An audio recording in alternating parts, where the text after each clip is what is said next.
जी क्या कहेंगे, फूले फिल्म जब से रिलीज हुई है विवादों में है, मतलब विरोध लगातार जारी है ब्राह्मणों द्वारा। देखिए, मुझे ये नहीं पता कि वो कौन लोग हैं और जो ज्योतिबा राव फूले जी का विरोध कर रहे हैं, जो लोग ज्ञान ज्योति सावित्रीबाई फूले का विरोध कर रहे हैं। 1873 में सत्य शोधक समाज की स्थापना की दोनों पति पत्नी मिलकर, और इसका मतलब होता है सत्य के साधक। उन्होंने कई तर्क दिए, जो कुतर्क दिए जा रहे, जो पाखंड था, जो जाति व्यवस्था थी, जिसमें पुरोहित की व्यवस्था थी, तो ज्योतिबा फूले ने उस समय वो तर्क दिए। सबसे बड़ा बात है कि जिस ज्योतिबा राव फूले का विरोध किया जा रहा है, सावित्रीबाई फूले का विरोध किया जा रहा है, आप सबको जानकारी होना चाहिए।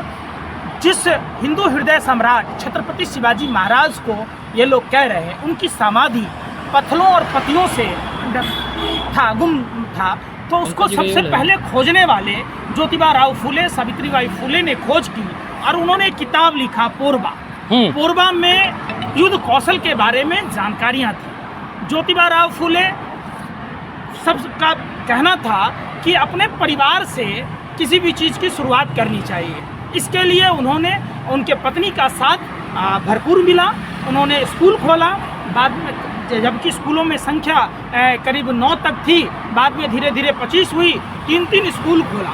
भारत में पहली बालिका विद्यालय, पहला किसान स्कूल का श्रेय खोलने का इनको जाता है। किसानों के हित की बात इन्होंने की, इन्होंने महिलाओं के हित की बात की।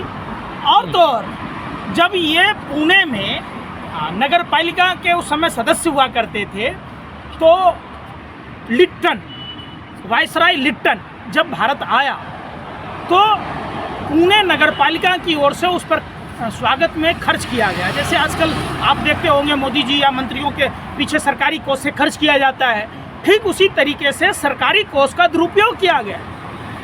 तो सत्य शोधक दीनबंधु समाज नाम का अखबार वो निकालते थे। सोचिए, उस समय काफ़ी विरोध के बावजूद उन्होंने उस पर सवाल उठाया। यानी पत्रकारिता जगत की भी बात की, महिला, किसान, पत्रकार, और छत्रपति शिवाजी महाराज का समाधि खोजा, उनकी मरम्मत कराई, और तो और आज़ादी की लड़ाई में अग्रणी भूमिका निभाया दोनों पति पत्नी ने मिलकर। ब्राह्मणों को खटक क्या रहा है? देखिए, आप चंद मुट्ठी भर लोगों की बात कह रहे हैं जिन्होंने उसका विरोध किया। सत्य को स्वीकारना चाहिए। जो गलती पूर्वजों के द्वारा हुई, जो छुआछूत पाखंड की बात होती थी, हम उस भारत में जी रहे हैं जिस भारत में आज़ादी के अमृतकाल चल रहा है। अरे कहानी मत गढ़िए, आप ये बताइए कि मूवी का विरोध क्यों कर रहे ब्राह्मण? देखिए, जो विरोध करने वाले लोग हैं, उनसे जाकर पूछिए। इसमें दलित एंगल और सवर्ण एंगल नहीं है।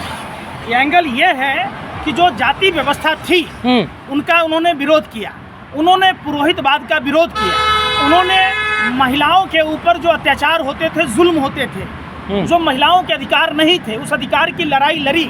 तो जाहिर सी बात है, जो लोग आप कह सकते हैं कि जुल्मी मानसिकता के लोग हैं, जो संकीर्ण मानसिकता के लोग, जो महिलाओं की स्वतंत्रता पर जिनको एतराज है, तो वो लोग विरोध कर रहे हैं। तो चंद मुट्ठी भर के लोगों के लिए आप ऐसा कहते तो ये सरासर गलत है। वो कह रहे हैं कि जो गोबर फेंकना दिखाया गया है कि ब्राह्मण गोबर फेंकते थे, ये गलत है, ऐसा नहीं था, जबकि सावित्रीबाई ने अपने बायोपिक में लिखा हुआ है। ये निश्चित तौर पर जिस हिसाब का विरोध हुआ, तो आपको पता है कि उससे पहले सावित्रीबाई फूले और ज्योतिबा राव फूले के पहले महिलाओं को शिक्षा ग्रहण करने का अधिकार नहीं था। आप कालांतर में जाएंगे, बहुत सारे ऐसे जगह था जहां स्तन ढकने की आज़ादी नहीं थी, समानता का अधिकार नहीं था। तो निश्चित तौर पर सामाजिक क्रांति के अग्रदूत, जाति व्यवस्था के विरोधी, जो ये वर्णागत, छुआछूत, पाखंड, ये तमाम जो व्यवस्थाएं थी, उस व्यवस्था के दुर्विरोधी, समाज में समानता की बात करने वाले महिलाओं के अधिकार की बात करने वाले, किसानों को शिक्षित करने वाले, महिलाओं को शिक्षित करने वाले ऐसे मसीहा का विरोध करना, देश के क्रांतिकारी योद्धाओं का विरोध करना, ये उनके मानसिक दिवालियापन का सचित्र दर्शन है। जो लोग कुठाराघात संकीर्ण मानसिकता के लोग हैं, जो जाति व्यवस्था में आज भी जीना चाहते हैं, नए भारत में ज्योतिबा राव फुले की फिल्म को देखना और हर एक दूसरे को दिखाना चाहिए, ताकि सामाजिक क्रांति, सोचिए जिस दौर में डिजिटल मीडिया नहीं था, जिस दौर में सोशल मीडिया नहीं था, उस दौर में भी ज्योतिबा राव फुले और ज्ञान ज्योति सावित्रीबाई फुले ने समाज में जो सामाजिक क्रांति लाई, हम सबको मिलकर आज भी समाज में ऐसे पाखंडियों, ऐसे संकीर्ण मानसिकता वाले लोगों को तिरस्कार करना चाहिए। एक तरफ केरला स्टोरी जैसी फिल्म आती है जिसको देखने के लिए प्रधानमंत्री भी कहते हैं कि लोगों को देखना चाहिए, और एक तरफ फूले जैसी जो फिल्म आती है उसे कहा जाता है इससे जात पात में फिर बढ़ावा मिलेगा। देखिए, केरला स्टोरी से प्रधानमंत्री को वोट बैंक साधना था, केरला स्टोरी से भारत में संदेश देना था। ज्योतिबा राव फुले से बीजेपी को कोई फ़ायदा नहीं होने वाला। अगर समाज जाग गया तो निश्चित तौर पर जो भारतीय जनता पार्टी धर्म के नाम पर जो पाखंड फैला रही है, जो सामाजिक शोषण का काम कर रही है, तो उससे भाजपा को नुकसान होगा। इसलिए भारतीय जनता पार्टी उसको टैक्स फ्री नहीं कर रही है। वरना हम तो ये कहते हैं कि देश भर के सभी जाति धर्म के लोगों को ये फिल्म देखना चाहिए। ये फिल्म कोई एक जाति और धर्म की बात नहीं है, ये फिल्म सामाजिक क्रांति की बात है। जिस फिल्म ने, जिस महापुरुषों ने समाज में क्रांति लाई हो, महिलाओं को अधिकार दिया हो, महिला समानता की बात की हो, किसानों को शिक्षित करने की बात की हो, जिसने शिवाजी महाराज की समाधि को ढूंढ निकाल कर नया बनाया हो, तो ये तमाम चीज़ें हैं। बहुत सारी चीज़ें ऐसी हैं जो आप उससे अनभिज्ञ हैं, तो आपको इतिहास जानना चाहिए। ज्योतिबा राव फुले के तमाम जो कार्यक्रम थे, जिससे उन्होंने सामाजिक क्रांति लाई, जिससे उन्होंने महिलाओं को अधिकार दिए, वो फिल्म हर जाति धर्म के लोगों को देखना चाहिए। क्या ब्राह्मणों को इस बात का डर है कि फिल्म देखने के बाद जो वंचित वर्ग है, जिस पे जुल्म हुआ, वो अब आके इनकी दुकानदारी बंद करेगा, दुकानदारी पे फर्क पड़ने का डर है? देखिए, हर जगह दो तरह के लोग होते हैं।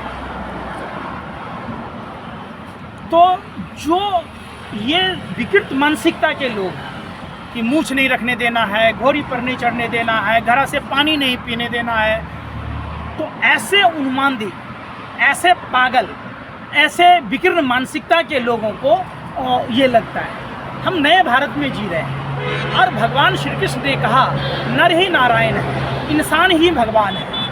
तो उसमें जाति और धर्म के आधार पर अगर हम एक दूसरे से भेद करते हैं, तो निश्चित तौर पर भेद करने वाले लोग मानसिक दिवालियेपन के शिकार हैं। और उनको ज्योतिबा राव फुले और ज्ञान ज्योति सावित्रीबाई फुले पर आधारित फिल्म देखना चाहिए और सामाजिक क्रांति की बात करनी चाहिए। नए भारत में ये छुआछूत, पाखंड, जाति, ये सब खत्म कर देना चाहिए।